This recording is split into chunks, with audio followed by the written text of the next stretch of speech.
കഴിഞ്ഞ കുറച്ച് ദിവസങ്ങളായി സംസ്ഥാനത്ത് കടുത്ത വേനലും ഇടയ്ക്ക് വേനൽ മഴയും ഒക്കെ കിട്ടുന്നുണ്ട്. കേന്ദ്ര കാലാവസ്ഥാ വകുപ്പിന്റെ മുന്നറിയിപ്പ് അനുസരിച്ച് ഇന്ന് കേരളത്തിൽ മഴയ്ക്ക് സാധ്യതയുണ്ട്. ഇന്ന് രാവിലെ പൊതുവെ കേരളമൊട്ടാകെ മേഘാവൃതമായ ഒരു അന്തരീക്ഷമാണുള്ളത്. നമുക്കിപ്പോൾ കാണാം, ഇപ്പം നമ്മുടെ ഇത് കേരളത്തിൻ്റെ മാപ്പാണിത്. ഇതിൽ ഈ പച്ച നിറത്തിലുള്ളത് കേരളത്തിൽ ഇന്നൊരു സമാധാന അന്തരീക്ഷമുള്ള ജില്ലകളുടെ ഒരു ഇതാണ്. ഈ കോഴിക്കോട്, മലപ്പുറം, വയനാട് എന്നീ ഭാഗങ്ങളിലേക്ക് വരുമ്പോൾ ഇന്നൊരു ചെറിയ മഴ ലഭിക്കാനുള്ള സാധ്യതയുണ്ട്. ഇനി നമുക്ക് നോക്കാം, അടുത്ത 3 മണിക്കൂറിൽ കേരളത്തിലെ മലപ്പുറം, കോഴിക്കോട്, വയനാട് ജില്ലകളിലെ ഒറ്റപ്പെട്ട ഇടങ്ങളിൽ മഴയ്ക്ക് സാധ്യതയുണ്ടെന്നാണ് കേന്ദ്ര കാലാവസ്ഥാ വകുപ്പ് പറയുന്നത്. ഇനി കോഴിക്കോട് മുതൽ കണ്ണൂർ വരെ തീരദേശത്തെ ആകാശത്ത് മിന്നലുണ്ടാവാനുള്ള സാധ്യതയുണ്ട്. അപ്പോൾ ആ പ്രദേശങ്ങളുള്ളവർ ഒന്ന് ശ്രദ്ധിക്കുക.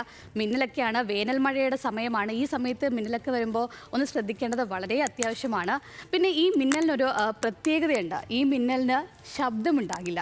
ഈ ശബ്ദമുണ്ടാവാത്തതിൻ്റെ കാരണമെന്ന് പറയുന്നത് ക്ലൗഡ് ടു ക്ലൗഡ് എന്ന പ്രതിഭാസമാണ്.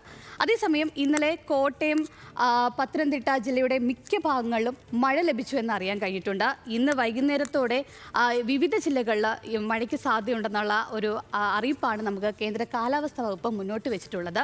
പൊതുവെ കേരളത്തിൽ ഇന്ന് മിതമായ താപനിലയായിരിക്കും ഉണ്ടാവുക. എന്നാൽ തൃശ്ശൂർ, പാലക്കാട്, കണ്ണൂർ ജില്ലകളിൽ താപനില ഉയർന്നേക്കും.